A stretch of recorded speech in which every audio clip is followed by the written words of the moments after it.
Cuando vi a mi futura nuera entrar en la iglesia con su vestido blanco impecable, sabía que aquella sonrisa angelical escondía un corazón de piedra.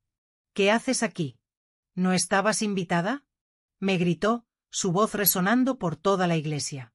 Sonreí con calma, tocando mis perlas de familia. Querida, ¿realmente pensaste que no vendría? Respondí. He traído a un invitado especial que se moría de ganas de verte. Y cuando Marta vio quién estaba detrás de mí, su rostro perdió todo el color.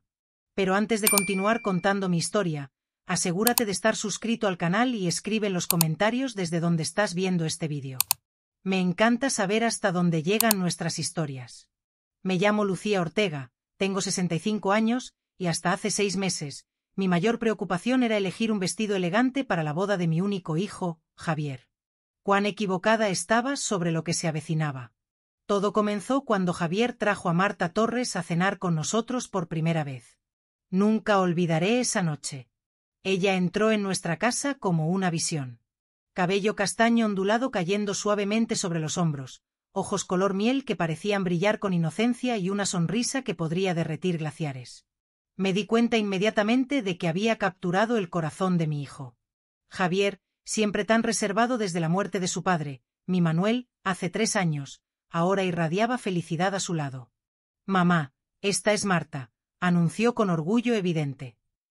Es enfermera pediátrica. Marta extendió la mano delicadamente. Es un placer finalmente conocerla, doña Lucía. Javier me habla mucho de usted. Su voz era melodiosa, casi musical. Había algo en ella que me recordaba a las actrices de cine, quizás demasiado perfecta, demasiado ensayada. Pero aparté ese pensamiento. Solo estoy siendo la típica suegra desconfiada, pensé para mis adentros. Durante la cena, Marta contó historias sobre su trabajo con niños enfermos, su voluntariado en refugios de animales los fines de semana y cómo soñaba con tener una gran familia. A cada palabra, observé a mi hijo mirándola como si estuviera viendo salir el sol por primera vez. No podía culparlo. Ella parecía demasiado perfecta para ser real. Desafortunadamente, mi familia no aprueba nuestra relación, confesó durante el postre, bajando la mirada mientras una lágrima solitaria se deslizaba por su mejilla. Esperaban que me casara con alguien de un estatus social más alto. Javier apretó su mano sobre la mesa. No los necesitamos, mi amor. Mi corazón se dolió por ella. Una joven rechazada por su propia familia por seguir a su corazón. Como madre, no podía imaginar dar la espalda a mi hijo por algo tan trivial como el dinero. En ese momento decidí que sería la madre que ella nunca tuvo.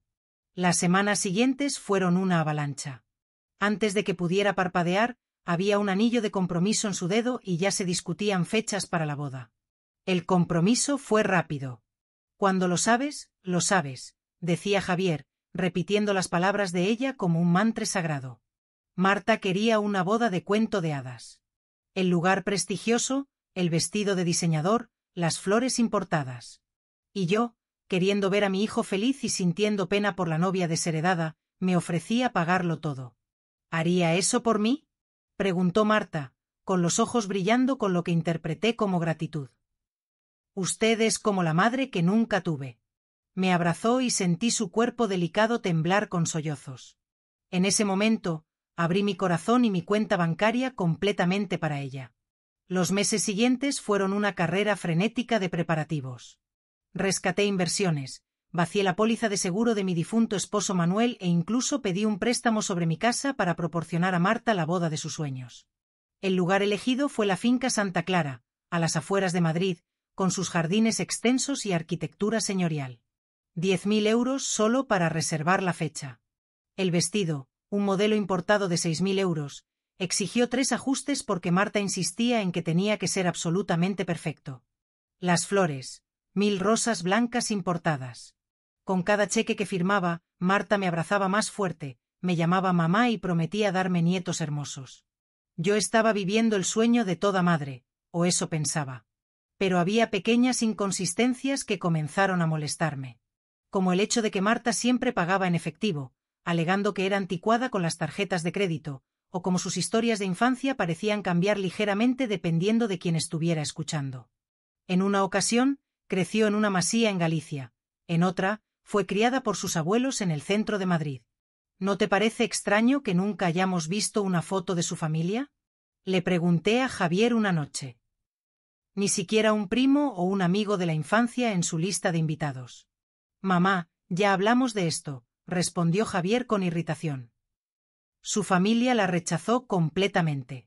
Es un tema doloroso para ella. Me tragué mis dudas. Después de todo, mi hijo estaba más feliz de lo que lo había visto en años. Si el precio de su felicidad eran 30.000 euros y algunas preguntas sin respuesta, parecía un buen trato. A medida que se acercaba la fecha de la boda, mi ansiedad crecía. Había algo en los ojos de Marta cuando pensaba que nadie estaba mirando. Un cálculo frío que contradecía su fachada de dulzura. Pero siempre que intentaba expresar mis preocupaciones a Javier, él se ponía a la defensiva, acusándome de intentar sabotear su felicidad. Una noche, mientras hojeaba un antiguo álbum familiar, encontré una foto de la boda de mi madre. Llevaba las mismas perlas que yo planeaba prestar a Marta, una joya de familia pasada por 4 generaciones. Miré la foto durante un largo rato, una sensación de inquietud creciendo dentro de mí. Las perlas representaban nuestro legado familiar, nuestra historia, y algo me decía que estaba a punto de entregarlas a alguien que no respetaría su significado. Esa noche soñé con mi difunto esposo, Manuel. Estaba en nuestro jardín, cuidando los rosales, como solía hacer. No es oro todo lo que reluce, Lucía, dijo en el sueño. Confía en tu instinto. Me desperté con el corazón acelerado, su advertencia resonando en mi mente. Tal vez era hora de confiar en mis instintos, aunque eso significara arriesgar mi relación con Javier. 3 semanas antes de la boda, ocurrió el momento que lo cambiaría todo para siempre. Había ido al apartamento de Javier a dejar las invitaciones impresas para la boda.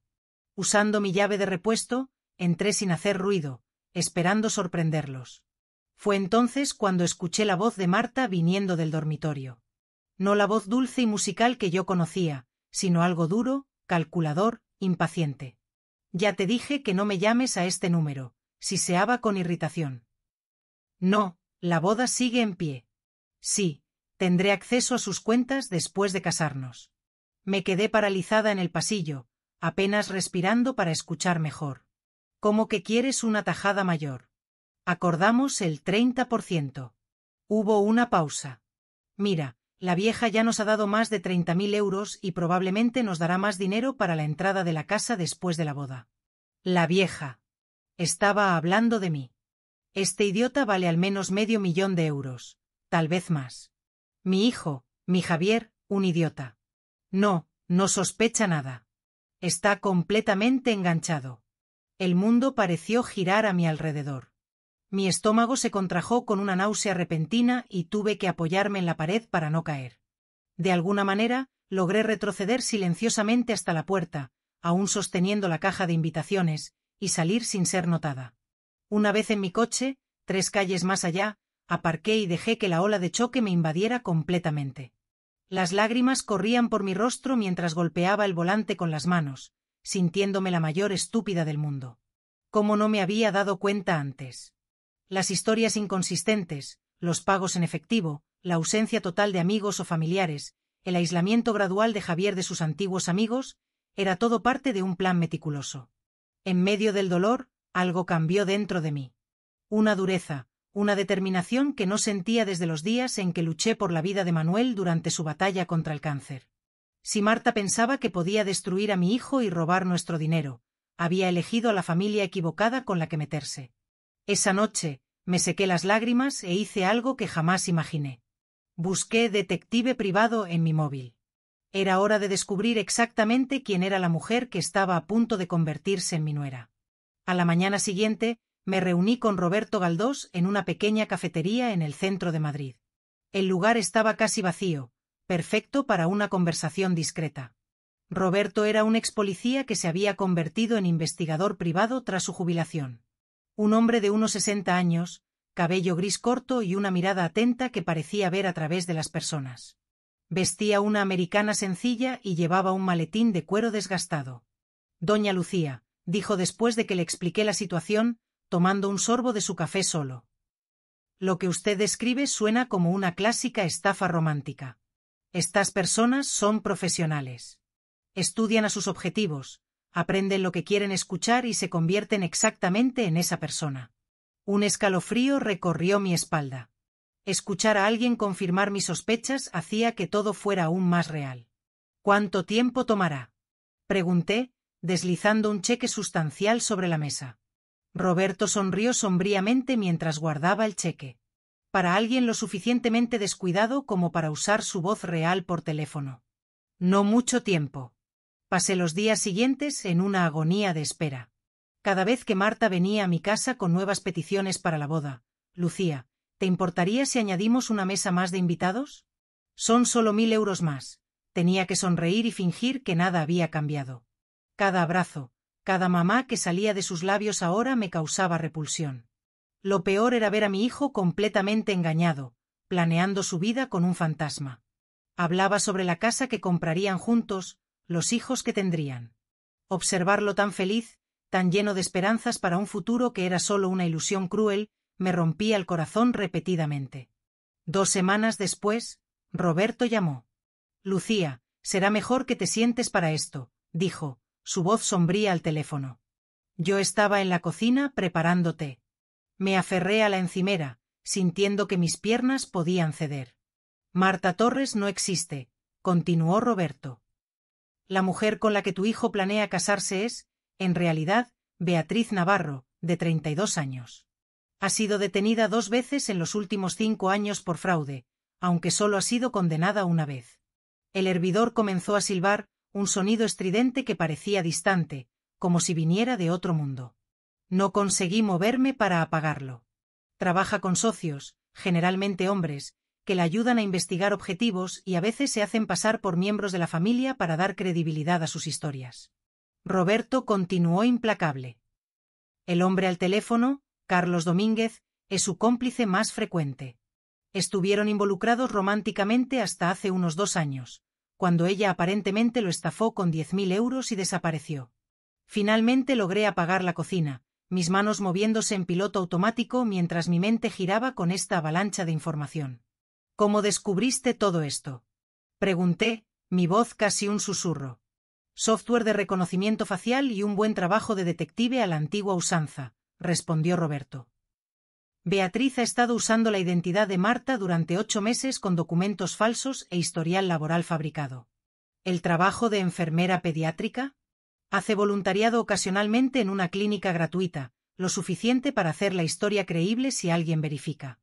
Me hundí en una silla de la cocina, intentando procesar todo. Y lo peor, Lucía, continuó Roberto. Ha hecho esto antes, al menos 3 veces que logré rastrear. Se acerca a hombres solteros con buenos trabajos, preferiblemente aquellos que han perdido recientemente a alguien cercano, un padre, una esposa, personas vulnerables emocionalmente, como tu Javier, aún de luto por su padre. Los conquista, organiza bodas caras pagadas por la familia, obtiene acceso a las cuentas bancarias y unos meses después, desaparece con todo lo que consigue llevarse. Cerré los ojos, imaginando lo que habría pasado si no hubiera escuchado aquella conversación telefónica. Mi hijo destruido emocional y financieramente. Nuestra casa perdida, los ahorros de una vida evaporados. Roberto, dije finalmente, mi voz más firme de lo que me sentía. Necesito que encuentres a ese Carlos Domínguez. Hubo una pausa en la línea.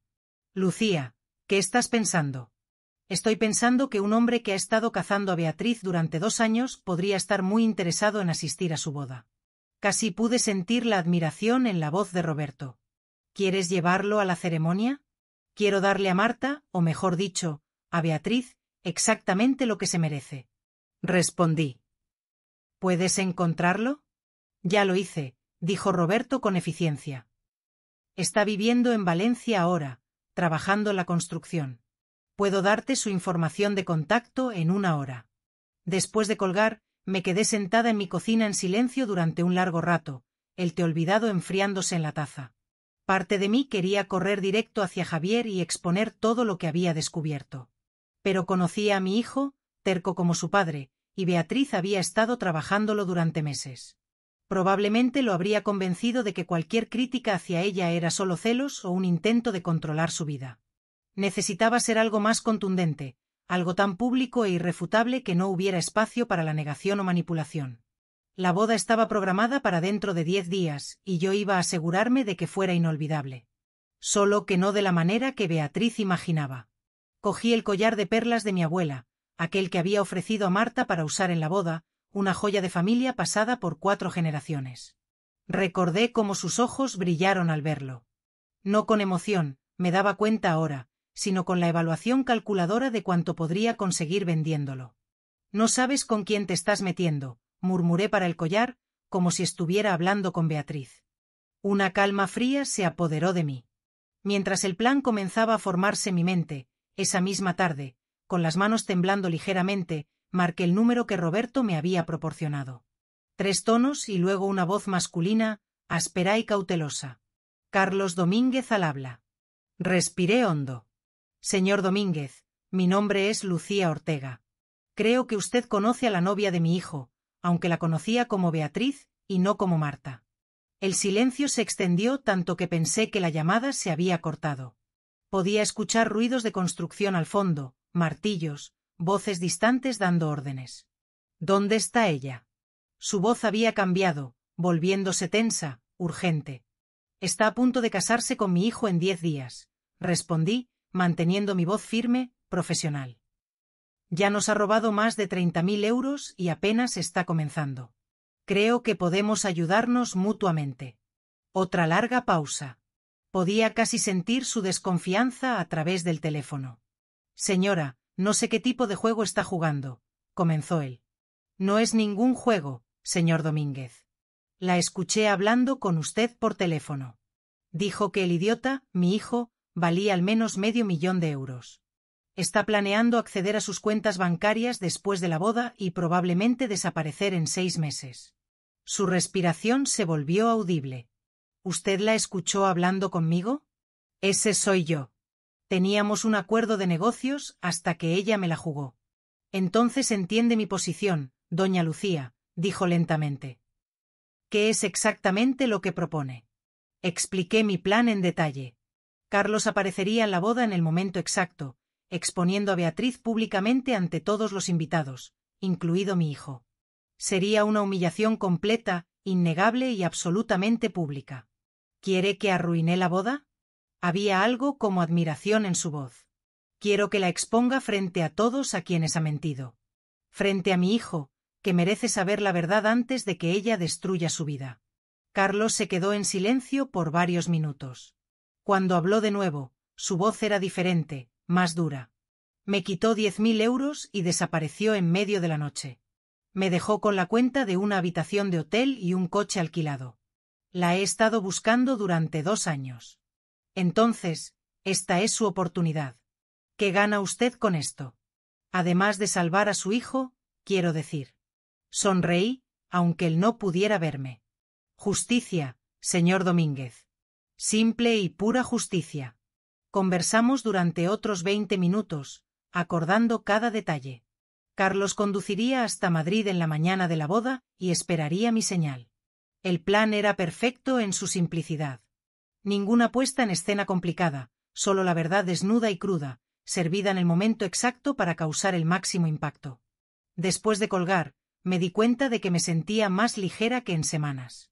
La furia indefensa había desaparecido, reemplazada por algo mucho más satisfactorio: propósito. Los días siguientes pasaron en un borrón de preparación.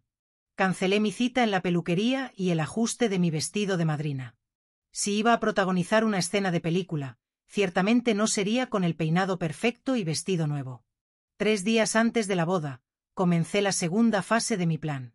Hice una serie de llamadas a todos los proveedores de la boda, la coordinadora de eventos de la finca Santa Clara, la floristería, la empresa de catering, el fotógrafo, el DJ. Señora Costa, soy Lucía, la madre del novio de la boda del sábado, dije a la coordinadora, inyectando en mi voz el tipo de entusiasmo que solo una madre feliz consigue. Ah, doña Lucía, qué bueno escucharla. Espero que esté animada para el gran día. Si ella supiera. En realidad, llamo porque hubo un cambio en el acuerdo de pago. La familia de la novia ha decidido cubrir el saldo final, después de todo. Hice una pausa, dejando que mi voz se llenara de placer. Es tan maravilloso cuando las familias se unen, ¿no cree? Eso es absolutamente adorable. ¿Debo esperar un pago de ellos directamente? Oh, sí. Ellos se encargarán de todo a partir de ahora. De hecho, debería posponer el procesamiento de cualquier pago de mi cuenta hasta que escuche directamente de la familia de la novia. Le di el número de teléfono falso que Roberto había confirmado que Beatriz usaba para los proveedores. Son muy exigentes con respecto a cuidar de sus propias finanzas. Repetí estas mismas instrucciones a cada proveedor. Ninguno cuestionó. Después de todo, yo era la respetable doña Lucía, que ya había pagado adelantos sustanciales para todos. En la mañana de la boda, cuando se cobraran los saldos finales, los proveedores estarían intentando contactar a una familia fantasma en un número que nunca sería atendido. Mi obra maestra, sin embargo, fue la llamada que hice a Javier la noche siguiente. Había notado un creciente distanciamiento en las últimas semanas. Beatriz, sin duda, plantando semillas de duda sobre mis intenciones. Mamá, respondió, su voz sonando cansada. Realmente no puedo hablar ahora. Marta ha estado molesta porque no viniste a la cena de ensayo. ¿La cena a la que no fui invitada? Pensé amargamente. Oh, Javier cariño, entiendo perfectamente los sentimientos de Marta, respondí, mi voz rezumando comprensión maternal. De hecho, he estado pensando y me di cuenta de que tal vez he sido un poco autoritaria con los planes de la boda. Silencio del otro lado. ¿En serio? Sí. Este es el día de Marta. Y si ella siente que mi presencia sería estresante, entonces, por supuesto, debo respetar eso. Hice una pausa dramática. Te quiero demasiado para hacer cualquier cosa que pueda estropear tu felicidad. Mamá. La voz le falló un poco. ¿Estás segura? Marta puede cambiar de opinión si hablas con ella. Ah, cariño, no creo que eso sea necesario. ¿Sabes una cosa? Voy a hacer un pequeño viaje este fin de semana. Tal vez ir a la costa, daros a los dos un espacio para disfrutar de vuestro día especial, sin ningún drama familiar. El alivio en su voz fue como un cuchillo en mi corazón. Eso es realmente muy considerado de tu parte, mamá. Solo quiero que seas feliz, cariño. Es todo lo que siempre quise. Después de colgar, me quedé sentada, mirando mi teléfono durante un largo rato, lágrimas silenciosas corriendo por mi rostro. La conversación había sido necesaria, pero dolió de maneras que no esperaba. Javier realmente creía que yo era el problema, que mis preocupaciones venían del egoísmo o los celos, en lugar de instinto maternal. El viernes por la noche, víspera de la boda, Beatriz me llamó personalmente. Casi no contesté, pero la curiosidad venció. Doña Lucía, soy Marta. Su voz era dulce como el azúcar, con solo un toque de vulnerabilidad ensayada. Quería agradecerle por ser tan comprensiva sobre mañana. No es nada, querida. Lo entiendo perfectamente. Igualé su tono a la perfección. Una novia debe sentirse completamente cómoda en el día de su boda. Eso es tan amable de su parte. Javier dijo que se va a la playa el fin de semana. Pescando información. Clásico. Ese es el plan. Una pequeña escapada de la madre del novio mientras vosotros dos empezáis la luna de miel. Bueno, espero que se divierta mucho. Y doña Lucía, después de que Javier y yo nos acomodemos, tal vez podamos almorzar. Realmente me gustaría que fuéramos amigas. La audacia era impresionante. Tuve que mantener el teléfono lejos de la boca por un momento para respirar hondo. Eso suena adorable, Marta. Estoy segura de que tendremos mucho de qué hablar. Después de terminar la llamada, me serví una copa generosa de vino tinto y brindé a mi reflejo en la ventana de la cocina. Un brindis por los amigos de la familia, dije en voz alta, que reciban exactamente lo que merecen. La mañana de la boda amaneció gris y lluviosa en Madrid, el tipo de clima que los fotógrafos llaman romántico y las novias catastrófico, un presagio perfecto para lo que estaba por venir. Me desperté a las 5 de la mañana, demasiado nerviosa para seguir durmiendo. Me di un baño largo, dejando que el agua caliente aliviara la tensión de mis hombros. Me maquillé con cuidado, no demasiado, solo lo suficiente para parecer presentable. Me puse un vestido negro sencillo, elegante, pero discreto. Y, por supuesto, me puse mis propias perlas en el cuello, las mismas que habían pasado por 4 generaciones de mi familia. Las mismas que Beatriz, en su actuación como Marta, había codiciado con ojos avariciosos. A las 9, Carlos Domínguez llamó desde una gasolinera a 20 minutos de la ciudad. «Estoy aquí, doña Lucía. ¿Estás segura de esto?» Me miré en el espejo del pasillo una última vez. Nunca había estado tan segura de nada en mi vida. ¿Y si su hijo no la perdona? Era una pregunta que había estado evitando durante días. Entonces, le habré salvado de una mujer que lo habría destruido financiera y emocionalmente. A veces, el amor significa ser el villano en la historia de otra persona hasta que esté lista para ver la verdad. Caramba, usted es más dura de lo que parece. Casi sonreí. Señor Domínguez, crié a un hijo sola, enterré a un marido y he sobrevivido 65 años en este mundo. Soy más dura de lo que parezco. La boda estaba programada para las 2 de la tarde, con la recepción inmediatamente después en el gran salón de fiestas de la finca. Lo había cronometrado todo perfectamente. Carlos llegaría al lugar a la 1:30 y esperaría en el coche hasta que yo le enviara un mensaje. Yo entraría por la entrada del jardín, una ruta que conocía bien de mis múltiples visitas al lugar, y me posicionaría donde pudiera ver la ceremonia desarrollarse. A las 11, mi teléfono comenzó a sonar sin parar.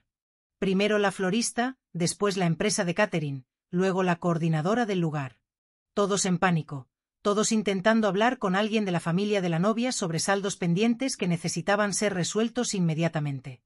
Dejé que todas las llamadas fueran al buzón de voz, con una sonrisa satisfecha en el rostro. Al mediodía, Javier llamó. Respiré hondo antes de contestar. Mamá, algo extraño está pasando. Todos los proveedores de la boda están llamando a Marta por los pagos, pero ella dice que nunca les dijo que su familia se estaba encargando de nada. ¿Sabes qué está pasando? Dios mío, eso parece confuso. ¿Qué dijo Marta? Pregunté fingiendo inocencia. Está muy disgustada. Cree que alguien está intentando sabotear la boda. Hubo una pausa. Mamá, ¿no querrás decir? Tú no harías eso. Javier, ¿estás sugiriendo que tu madre sabotearía tu boda? Puse la cantidad justa de dolor en mi voz. Después de todo lo que hice para ayudar a que este día fuera perfecto. No, lo siento. Es que Marta está muy estresada y cuando las personas están estresadas, a veces, buscan a alguien a quien culpar. Exacto, querido, completé gentilmente. No te preocupes. Estoy segura de que es solo un error de los proveedores. Estas cosas pasan. Lo importante es que te casas con la mujer que amas hoy. Si él supiera cuán verdadera estaba a punto de volverse esa afirmación. A la 1, cogí mi bolso, las llaves del coche y el móvil. Miré una última vez la foto de Javier en la pared. Él a los 5 años, sonriendo sin los dientes de delante, confiando en que su madre resolvería cualquier problema del mundo. Bueno, estaba a punto de resolver un gran problema para él, aunque él aún no lo supiera. El camino hasta la finca Santa Clara llevó 20 minutos desde el centro. Los árboles centenarios estaban pesados con la lluvia de la mañana, goteando como si lloraran por lo que estaba a punto de suceder. Aparqué a 2 calles de distancia y caminé hasta la entrada trasera de la propiedad, la que estaba cerca de la cocina del catering. Como esperaba, el equipo estaba en completo caos, proveedores exigiendo pagos, la coordinadora del evento corriendo de un lado a otro con el teléfono pegado a la oreja y camareros apresurados arreglando las mesas de última hora. Nadie prestó atención a una mujer más de vestido negro entrando discretamente por la parte de atrás. Me deslicé por los pasillos hasta llegar a la capilla. La decoración dejaba sin aliento. Las 1000 rosas blancas formaban arcos elegantes a lo largo del pasillo central. Velas en candelabros de plata iluminaban el ambiente con un brillo suave y cintas de seda colgaban del techo en cascadas graciosas. Todo pagado con mi dinero, todo para una farsa. Los invitados ya comenzaban a llegar, llenando los bancos con sus trajes elegantes y conversaciones animadas. Reconocí a amigos de Javier, compañeros de trabajo, algunos parientes lejanos, todos inocentes, todos a punto de presenciar el escándalo del siglo. Encontré un lugar perfecto detrás de una columna ornamentada en la parte trasera de la capilla. Desde allí podía ver todo sin ser fácilmente notada. Revisé mi móvil. Un mensaje de Carlos confirmando que estaba aparcado a una calle de distancia, listo para entrar en acción.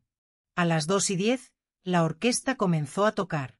Javier entró por el lado y tomó su lugar en el altar, elegante en su traje, el rostro radiante de felicidad. Mi corazón se encogió. En pocos minutos, esa sonrisa desaparecería, reemplazada por el dolor de la traición.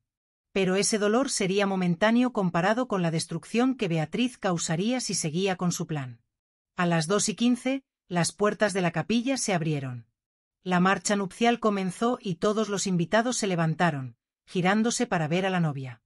Beatriz, interpretando a Marta por última vez, inició su caminata por el pasillo en su vestido de 6.000 euros, un ramo de rosas blancas en las manos y las perlas de mi abuela brillando en su cuello. Su sonrisa era radiante, sus ojos brillaban con lágrimas que parecían de emoción, pero que yo sabía que eran calculadas para el efecto. Saqué mi móvil y envié un único mensaje a Carlos Domínguez: ahora. Los segundos siguientes parecieron desarrollarse en cámara lenta. Las puertas de la capilla se abrieron nuevamente con un estruendo. Todas las cabezas se giraron. Carlos Domínguez entró como un ángel vengador en un traje un poco arrugado del viaje, su rostro determinado, sus ojos fijos en Beatriz. El ramo de rosas blancas cayó de las manos de ella, golpeando el suelo de mármol con un sonido sordo que resonó por la capilla silenciosa. «Beatriz Navarro», gritó Carlos, su voz reverberando en las paredes. «¿Realmente pensaste que podrías esconderte para siempre?» La confusión se apoderó del ambiente. Javier dio un paso al frente, posicionándose protectoramente delante de su novia, la confusión estampada en su rostro. «Señor, creo que se equivoca de persona. Esta es Marta». Carlos rió, un sonido desprovisto de cualquier humor. «¿Marta? ¿Así es como se hace llamar ahora?» Metió la mano en la chaqueta y sacó una carpeta. «Su nombre verdadero es Beatriz y es una estafadora profesional. Debería saberlo. Yo era su socio hasta que me robó 10.000 euros. Eso no es verdad». La voz de mi nuera era estridente, desesperada. «Javier, no conozco a este hombre. Claramente está loco». Pero podía ver las grietas formándose en su actuación. Sus manos temblaban y aquella voz dulce como la miel había desarrollado una aspereza que no estaba allí antes. La máscara finalmente estaba cayendo. Carlos abrió la carpeta y sostuvo fotografías para que todos pudieran ver. «Aquí está Beatriz en un hotel de lujo en Valencia, aplicando una estafa a turistas ancianos. Aquí está en Sevilla, haciéndose pasar por una paciente de cáncer para robar dinero de colectas de la iglesia». A cada revelación, su voz se volvía más fría, más acusatoria. «Y aquí está mi favorita, Beatriz saliendo de nuestra habitación de hotel en Bilbao con mi cartera, mi reloj y el anillo de compromiso que fui lo suficientemente estúpido como para comprarle». El rostro de Javier estaba pálido como la cera de las velas que nos rodeaban. «Marta, ¿de qué está hablando? Está mintiendo». La voz de ella falló. «Javier, tú me conoces. Nos vamos a casar. Te amo».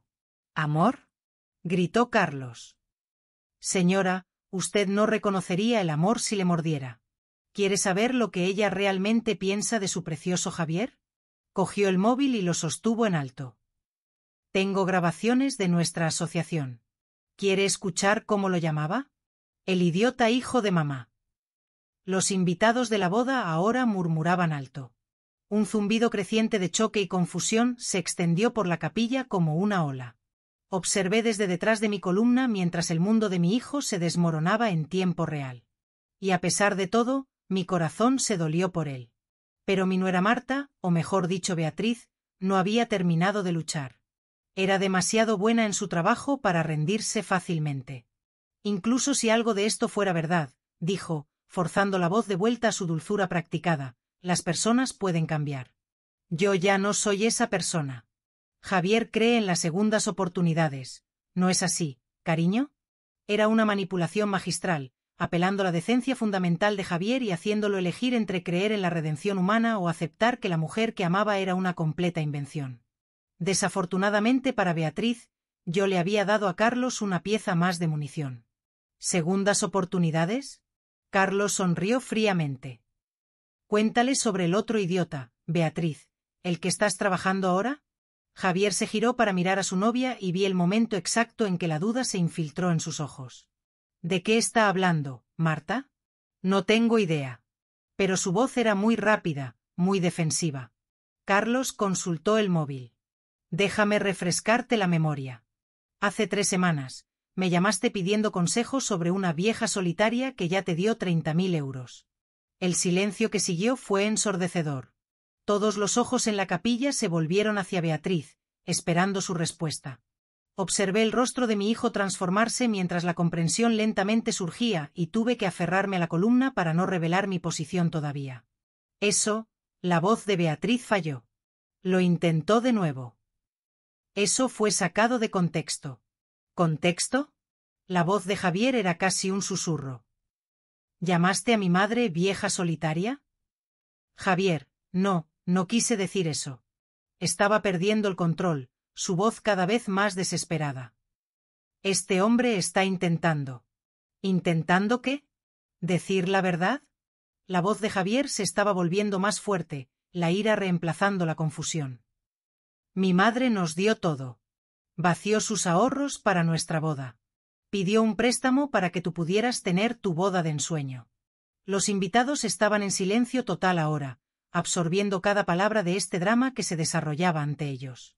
Vi a varias personas grabando con sus móviles, incluido el mejor amigo de Javier, que parecía estar transmitiendo todo el desastre en vivo. Carlos no había terminado. Era un hombre con 2 años de rabia acumulada y ahora tenía una audiencia cautiva. ¿Quieres saber la guinda del pastel? Preguntó, dirigiéndose tanto a Javier como a los invitados conmocionados. Estaba planeando vaciar tus cuentas bancarias y desaparecer en 6 meses. Es su cronograma estándar. Tiempo suficiente para establecer el derecho legal a bienes matrimoniales. Corto lo suficiente para evitar apegarse demasiado. Para allá. Imploró Beatriz, lágrimas ahora corriendo libremente por su rostro, borrando el maquillaje perfecto.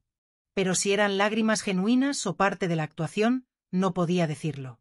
Javier se apartó de ella. Su rostro tenía una expresión de asco y traición. ¿Es verdad algo de esto? Beatriz miró a su alrededor desesperadamente, como un animal acorralado buscando una fuga. Las puertas de la capilla estaban bloqueadas por invitados curiosos que se acercaron para escuchar mejor. El altar no ofrecía santuario. Finalmente, su mirada barrió la multitud y encontró la mía a través del espacio abarrotado. Nuestros ojos se encontraron por un segundo que pareció extenderse para siempre. Vi el reconocimiento florecer en su rostro, seguido por un odio puro e incandescente. Ella sabía exactamente quién había orquestado este momento. Tú, susurró, señalando directamente hacia mí. Esto ha sido cosa tuya. Todas las cabezas se giraron para seguir el dedo acusador y de repente me vi en el centro de atención de una forma que nunca había pretendido, habiendo intentado permanecer oculta hasta el final. Los ojos de Javier se abrieron de par en par cuando me vio. Mamá, ¿qué haces aquí? Dijiste que te ibas a la playa. Salí de detrás de la columna, ajustando mis perlas con la máxima dignidad que pude reunir. Mentí, cariño. Algo que aprendí viendo a los expertos. ¿Tú orquestaste esto? La voz de Javier era una mezcla de horror y admiración. Yo expuse esto, corregí. Hay una diferencia. Beatriz había encontrado su voz de nuevo y con ella su talento para la manipulación. Está celosa, Javier. Gritó, señalándome. Tu madre no soportó que me eligieras a mí en lugar de a ella. Contrató a este hombre para destruir nuestro matrimonio, porque quiere controlar tu vida para siempre. Fue un esfuerzo inteligente de última hora, jugando con todos los estereotipos de suegra existentes. Por un momento, vi la duda volver a los ojos de Javier. 32 años de manipulación practicada de Beatriz contra 65 años de mi amor y sacrificio. ¿A quién elegiría creer? Fue entonces cuando Carlos jugó su carta final. Doña Lucía no me contrató, señorita. Yo me ofrecí. Sostuvo el móvil nuevamente. ¿Quieres escuchar la grabación que hice de nuestra conversación hace 3 semanas? Aquella en la que te ríes de lo fácil que es manipular a mujeres viejas solitarias y a sus hijos devotos. Apretó el play. La calidad de la grabación no era perfecta, pero la voz de Beatriz era cristalina. La vieja está tan desesperada por nietos. Se creerá cualquier cosa y el hijo es un completo hijito de mamá. Todo lo que tengo que hacer es llorar sobre mi pasado trágico. Y él escribe otro cheque. El rostro de Javier se puso blanco, luego rojo, luego de un color gris enfermizo que me dieron ganas de correr a su lado. Pero este momento no era sobre protegerlo, era sobre que él finalmente viera la verdad por sí mismo. ¿Quieres escuchar la mejor parte? La voz de Beatriz continuó desde el móvil. Me dio el collar de perlas de su abuela. Dijo que era una joya de familia. Probablemente lo venda después de la luna de miel. Instintivamente, los ojos de Javier fueron al cuello de Beatriz, donde las perlas de mi abuela brillaban contra su piel pálida. Las perlas que habían sido usadas por 4 generaciones de mujeres de nuestra familia, pasadas de madre a hija, como un símbolo de amor y continuidad. Las manos de Beatriz volaron al cuello, cubriendo el collar como si pudiera esconder la prueba. Javier, ¿puedo explicarlo? ¿Explicar qué? Su voz era mortalmente silenciosa. ¿Explicar cómo te has reído de mi madre a sus espaldas mientras gastas su dinero? ¿Explicar cómo me llamaste hijito de mamá mientras fingías amarme? ¿Explicar cómo estabas planeando robarnos y desaparecer? La lucha salió de Beatriz de golpe. Sus hombros cayeron y, por primera vez desde que la conocí, parecía tener su edad real, en lugar de la joven inocente que había estado fingiendo ser. Comenzó como un trabajo, dijo en voz baja. Solo otro idiota más. Pero entonces, no lo sé. Pensé que tal vez podría hacerlo real, incluso mintiendo sobre todo. ¿Real? La voz de Javier falló. Tu nombre, tu trabajo, tu familia, toda tu historia de vida. ¿Qué era exactamente lo que iba a ser real? Beatriz miró alrededor de la capilla una vez más, observando los cientos de rostros mirándola con una mezcla de shock, asco y fascinación. Los arreglos florales elaborados, el fotógrafo que aún estaba sacando fotos, el camarógrafo que estaba capturando cada momento de su humillación pública. Necesito irme, susurró. Sí, dijo Javier simplemente. Necesitas irte. Pero Beatriz no había terminado completamente. Mientras se arreglaba el vestido para caminar por el pasillo, se giró para encararme con una mirada de puro odio. ¿Crees que has ganado, no? Felicidades, doña Lucía. Recuperaste a tu precioso hijo, pero ¿sabes una cosa? Nunca más volverá a confiar en otra mujer después de esto. Lo has arruinado para el amor para siempre, para que tú puedas seguir siendo la mujer más importante en su vida. Las palabras acertaron en el blanco. Sentí una punzada de duda, preguntándome si mi búsqueda de justicia había cruzado la línea hacia algo más oscuro y egoísta. Pero Javier me sorprendió. No, dijo firmemente. Ella no me arruinó. Tú me arruinaste. ¿Y sabes cuál es la diferencia? Mamá estaba intentando protegerme. Tú estabas intentando destruirme. El rostro de Beatriz se contorsionó de furia. Os arrepentiréis de esto. Ambos. Tengo amigos, conexiones. Esto no ha terminado. Carlos se adelantó, su expresión divertida. En realidad, sí ha terminado.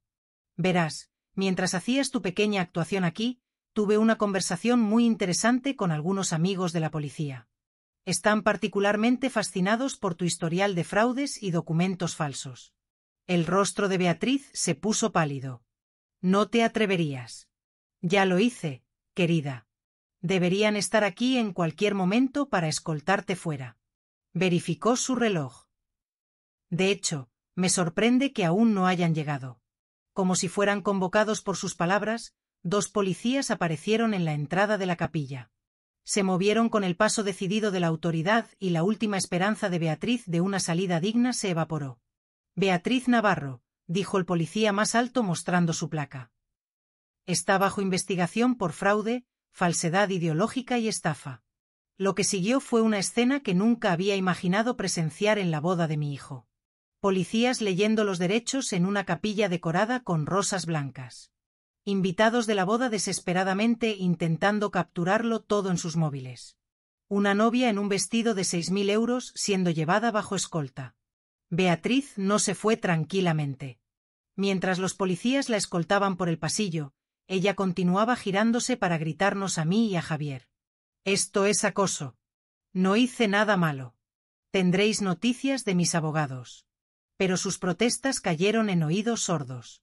La mitad de la capilla estaba grabando su arresto y la otra mitad ya estaba enviando la noticia por mensaje a amigos y familiares. Después de que los policías salieron con Beatriz, un silencio extraño se instaló sobre la capilla. 300 invitados sentados en sus bancos, sin saber si debían irse o quedarse, felicitar o lamentar. El cura se quedó en el altar, pareciendo completamente perdido. Javier permaneció en el altar, aún usando su traje, mirando las puertas por donde su novia acababa de ser escoltada. Yo quería ir hacia él, pero algo me detuvo. Este era su momento para procesar, para lamentar, para descubrir qué venía a continuación. Finalmente, se giró para encarar a la congregación.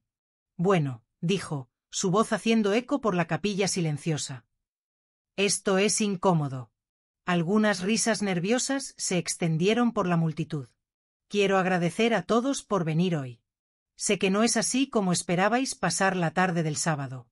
Hizo una pausa, pasándose la mano por el pelo. La boda está obviamente cancelada, pero la recepción ya está pagada. Así que, si alguien quiere quedarse para la cena y la barra libre, sois bienvenidos. Dios sabe que yo necesito un trago. Esta vez, la risa fue más genuina. Las personas comenzaron a levantarse, estirarse, conversar en pequeños grupos a medida que el shock pasaba y la realidad de la situación se asentaba. Javier finalmente miró en mi dirección. Nuestros ojos se encontraron a través del caos y vi una mezcla de gratitud, vergüenza y algo que podría haber sido admiración. Caminó por el pasillo hacia mí y la multitud se separó como el mar rojo. Cuando me alcanzó, se detuvo y simplemente se quedó allí por un momento, estudiando mi rostro. Mamá, dijo finalmente, tenemos que hablar. Asentí. Sí, tenemos que hacerlo. Pero primero. Extendí la mano y cuidadosamente le quité el collar de perlas de mi abuela del cuello a Beatriz antes de que se la llevaran. Corrección de la memoria. En el caos del momento, cuando la policía la detuvo, me acerqué y recuperé lo que era nuestro. Sostuve las perlas con manos temblorosas, sintiendo su peso familiar. Estas pertenecen a nuestra familia. Pertenecen a la mujer con la que mi hijo eventualmente se casará. Cuando encuentre a alguien digno de ellas. Los ojos de Javier se llenaron de lágrimas. Lo siento mucho, mamá, por no haberte creído, por haberla elegido a ella en lugar de a ti, por ser un idiota. No fuiste un idiota, cariño. Estabas enamorado, o al menos estabas enamorado de la persona que pensaste que ella era. Extendí la mano y le ajusté la corbata, un gesto que hacía desde que él era pequeño. El amor nos hace a todos vulnerables. Lo importante es que estás a salvo. ¿Desde cuándo lo sabías? Preguntó. Empecé a sospechar hace un mes. Tuve pruebas hace 2 semanas. Le miré a los ojos. Contraté a un detective privado y Carlos. Él se ofreció para la tarea de venganza cuando le llamé y le dije dónde encontrarla. Sonreí levemente. Aparentemente no hay furia como la de un estafador engañado. Javier rió, a pesar de todo. Has estado ocupada, ¿eh? Tuve unas semanas muy educativas. Le cogí del brazo. Ahora, ¿qué te parece si vamos a enfrentar la música en tu no recepción? La gente tendrá preguntas. La recepción, que no era una recepción, acabó siendo la fiesta más honesta en la que había participado. Sin la pretensión de una celebración de boda, las personas se relajaron de una forma que nunca hacen en eventos formales. La barra abrió temprano, la banda tocó canciones animadas en vez de clásicos de boda, y las conversaciones fluyeron con el tipo de autenticidad que solo viene después de un trauma compartido. Javier se portó con más gracia de lo que me atrevía a esperar. Circuló por el salón, agradeciendo a las personas por venir, pidiendo disculpas por el drama y aceptando condolencias con buen humor. Lo observé desde el otro lado del salón de fiestas y sentí un orgullo que no tenía nada que ver con sus logros profesionales o su elección de mujeres. Este era mi hijo, mostrando verdadero carácter bajo presión. Carlos me encontró cerca de la mesa de postres, donde yo estaba contemplando si era apropiado comer pastel de boda cuando en realidad no había habido una boda. Doña Lucía, me tendió la mano. Quería agradecerle por darme la oportunidad de encarar a Beatriz después de todo este tiempo. Le estreché la mano. Yo soy la que debe agradecerle. Nunca podría haberla expuesto sin su ayuda. Lo que usted hizo exigió coraje. No muchas madres irían a tales extremos. Cualquier madre habría hecho lo mismo para proteger a su hijo. Carlos sonrió. No, señora. La mayoría de las madres habría intentado convencer al hijo de desistir y habría fallado. Usted jugó al ajedrez mientras el resto de nosotros jugábamos a las damas. Después de que él se fue, me encontré sola con mis pensamientos por primera vez en todo el día. La adrenalina estaba pasando, reemplazada por agotamiento y algo que podría haber sido tristeza. Sí, había salvado a Javier de un matrimonio terrible y de una potencial ruina financiera, pero también había destruido su fe en el amor, al menos temporalmente. Hice lo correcto, mamá. Javier apareció a mi lado con 2 copas de champán. Pareces estar teniendo dudas. Acepté la copa con gratitud. Solo me pregunto si podría haber habido una manera más amable de lidiar con esto. ¿Te refieres a sentarme y explicarme que mi novia era una estafadora? Porque los dos sabemos lo bien que habría recibido esa noticia. Él tenía razón. Habría pensado que estabas celosa y siendo controladora. Te habría acusado exactamente de lo que Beatriz dijo, de intentar mantenerme dependiente para siempre. Javier tomó un sorbo de su champán. ¿Sabes qué me hizo cambiar de opinión? No fue Carlos apareciendo o incluso la grabación. Fue ver la cara de Beatriz cuando se dio cuenta de que la había superado. Por un solo segundo, su máscara cayó completamente y vi quién era ella realmente por debajo de toda esa dulzura. ¿Qué viste? Cálculo frío y un respeto genuino por una oponente digna. Se giró para mirarme. Ella te subestimó completamente. Pensó que era solo una mujer vieja y solitaria que haría cualquier cosa para mantener a su hijo feliz. No tenía idea de que estaba intentando engañar a alguien más lista que ella. No estoy segura de lo de más lista, tal vez solo más motivada. Mamá, orquestaste la exposición de una estafadora profesional usando a su propio socio y a la policía. Eso no fue solo instinto maternal, eso fue estrategia.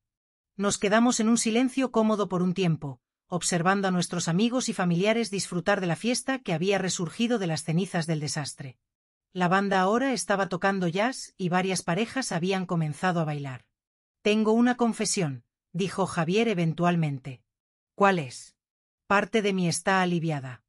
No por la humillación pública o por la prisión, sino, hizo una pausa, buscando las palabras. Algo siempre pareció estar mal con Marta. Nunca conseguí entender qué, pero a veces, cuando la pillaba desprevenida, me miraba como si estuviera intentando recordar quién se suponía que debía ser. ¿Por qué no dijiste nada? Porque pensé que era solo estrés de la boda. ¿Y por qué? Suspiró.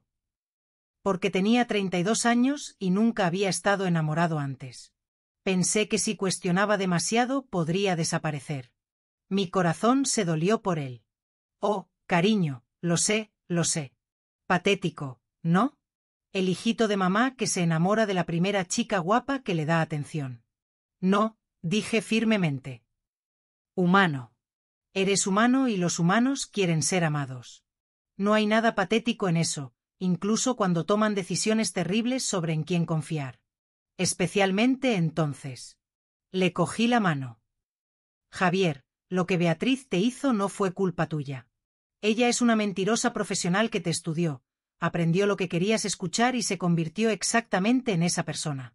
No fuiste ingenuo, fuiste un objetivo. Javier apretó mi mano. Gracias, mamá. Por todo. Por haber visto a través de ella, por protegerme y por hacer esto de una forma que aseguró que yo no pudiera ignorar la verdad. De nada. Pero la próxima vez que te enamores, tal vez preséntamela más temprano en el proceso. El río. La próxima vez que me enamore, voy a hacer una verificación de antecedentes completa primero. Eso puede ser un poco extremo. Después de hoy no lo creo. Sonrió. Además, aprendí algo muy importante hoy. ¿Qué? Nunca subestimes a una madre española.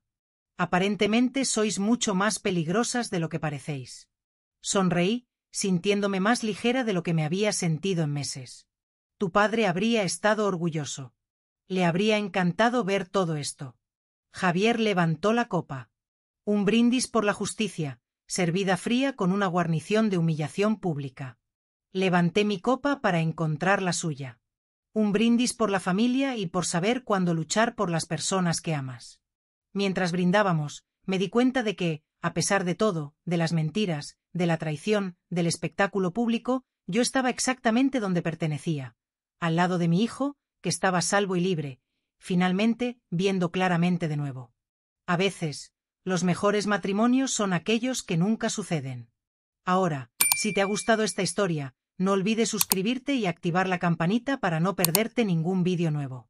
Si llegaste hasta el final, comenta desde dónde escuchaste mi historia y qué hora es donde estás. Gracias y hasta el próximo encuentro.